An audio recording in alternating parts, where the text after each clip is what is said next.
Hello again. So now to finish up our conversation on causation. So last time we discussed Hume's problem of causation and how when we witness causal patterns in the world, ultimately we're faced with a situation in which, though it seems that we have a clear understanding of most of the causation, particularly around us, physical causation, objects hitting other objects, moving things around like billiard balls, essentially.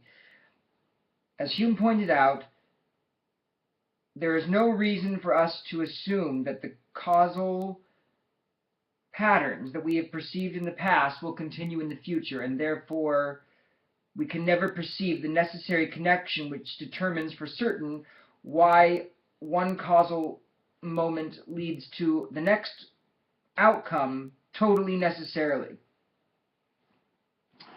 And that this was a major problem, that Kant addressed it by presupposing it as an aspect of consciousness itself that cannot be reduced to anything else. And there's certainly an aspect of the answer to the question that is related to consciousness itself. But even more deeply than Kant, I think, could articulate at the time.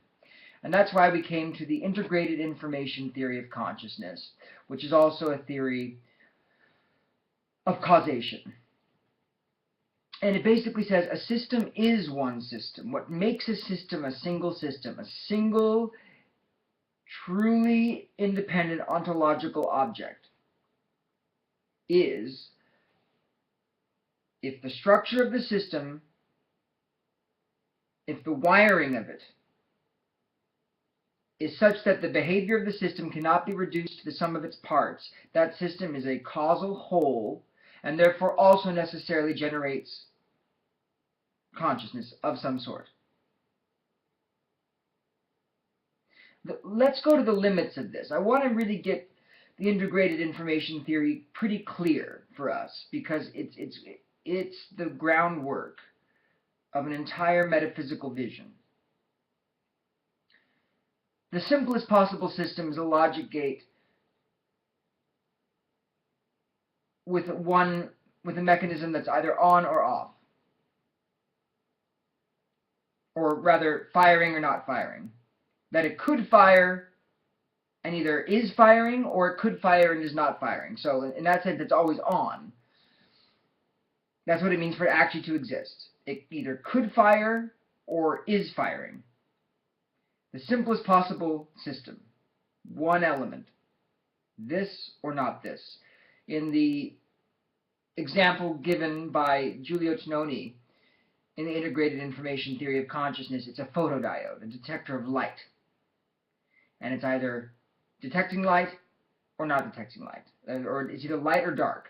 This or not this. This or not this. Even this state, a maximally simple mechanism, will generate a maximally simple experience. If it's an actual working logic gate. The implications of the integrated information theory are that there is such a thing as a simplest possible state. Experience has a beginning. Even though it has no end. The polytopes go on forever. All the possible shapes that can be made by information structures are infinite, presumably. But yet there is one necessarily simplest shape. Simplest information structure, one bit. Much in the way that the number line and the integers start at 1, or the first whole number is 1. Even though they go on forever, you still need to get to 1. There's still a smallest number. And 0 I'm not counting here as a number. 0 is like a super concept. 1 is the loneliest number, but 1 is the smallest number, and yet numbers go on forever. So too with the quality shapes and with experience. the simplest possible experience, is nonetheless real and probably pervasive throughout the universe, because much of the causation that we see is actually probably reducible to simple binary causal systems, certainly like transistors in a computer might be, for instance. So I wanted to get that straight. Now, if a system is perturbed in a certain way, what do I mean by this?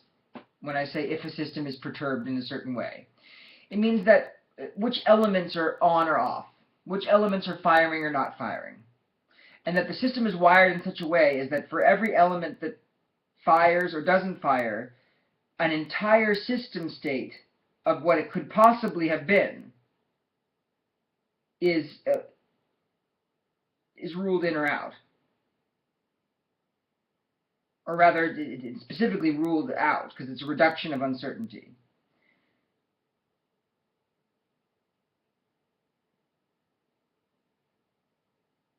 An entire dimensionality of the system is answered with every firing of every element, because the elements are connected in such a way that every element is part of a reduction of uncertainty about a whole, not a part. That's why it's a causal whole. And so, the answer to Hume is that the reason we cannot perceive the direct connection between events in the world, causal series, and the necessary causation that actually determines that causation, is that we aren't most of the time actually perceiving the real causal entities themselves. We're perceiving essentially a user interface. I mean, John Hoffman talks about this. You can read a paper called Conscious Realism and the Mind-Body Problem, in which he expounds on the idea that the best way to think about the general world that we inhabit and the causal systems that we are around is as a high-level user interface that has been designed by evolution, not for accuracy of presenting the real causal order to us, the circuitry, but rather something to maneuver through for our evolutionary needs. Much as we use an operating system in a computer to maneuver the binary digital dynamics of the computer in a way that's much more helpful for what we're trying to accomplish with our use of the computer. If we had to use binary code for everything, we'd still be in the dark ages of computer technology. Nothing would get done. It's too mechanical. We need a higher level extraction. And that's actually what we perceive. That's what the billiard balls are. The mystery is what is the layering of the real causal order with the perceived causal order and how they relate to each other. And that's a great mystery. And the wisdom of reality is hidden in this truth. You know, what are we really perceiving about real causation through our operating system?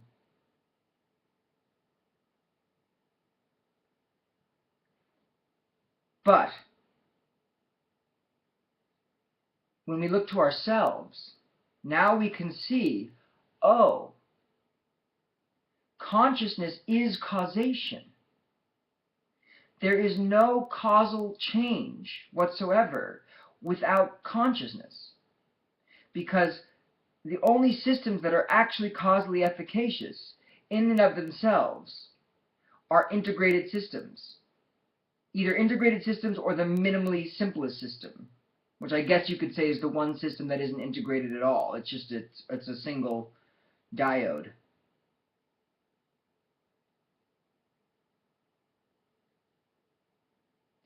Why is the necessary connection here evident, whereas it's not in the perceived causal world? The necessary connection here is evident because the systems are actually totally abstract. It's pure logic gates. Every system comes with a truth table, essentially, that the necessary connection is if these elements fire, if this input essentially is entered into the system, the output is determined. That is correct. Every system's inputs and outputs are essentially, you could write them on a truth table. And the reason for the outputs being what they are is irreducible to anything but the whole system. But nonetheless, the whole system, as organized, is a completely determined entity. The necessary connection between the inputs and outputs, if you had the mental, logical brain power, it would be just evident because of how it's wired. And so we have discovered in causation that necessary connection that Hume could not see.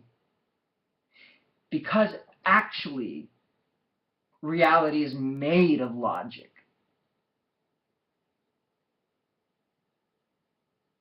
Reality is circuitry.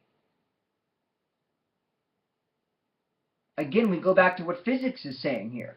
What is the holographic principle? It's saying that the information of reality is actually encoded in a two-dimensional boundary space at the edge of space-time. But it's not at the edge, it's everywhere. It's circuitry. It's the logic gates, which are two-dimensional. If you even want to see it that way, you could, in the sense that our brain is two-dimensional. The neocortex is essentially a two-dimensional object. The matrix is right there on our neocortex in a way. It's like our window into the actual two-dimensional plane of reality as a whole is reflected in our own brains. A real causal mechanism, integrated causal mechanism, is here in our brains. And this vision will be the guiding metaphysical point of view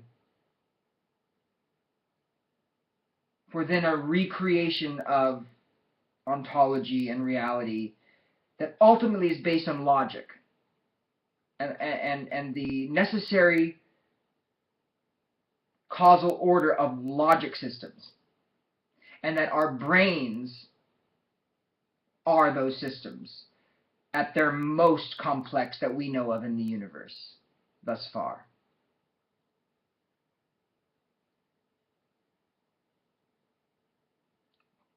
This does bring up an interesting issue with the will and freedom, and I will get to that later. But I wanted just to make sure we get the integrated information theory of causation clear and understandable, and why it answers Hume's problem. The necessary causation is now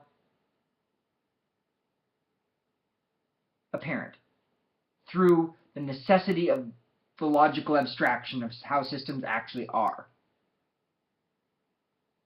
The systems which are really the circuitry on the boundary of the concept sphere of reality.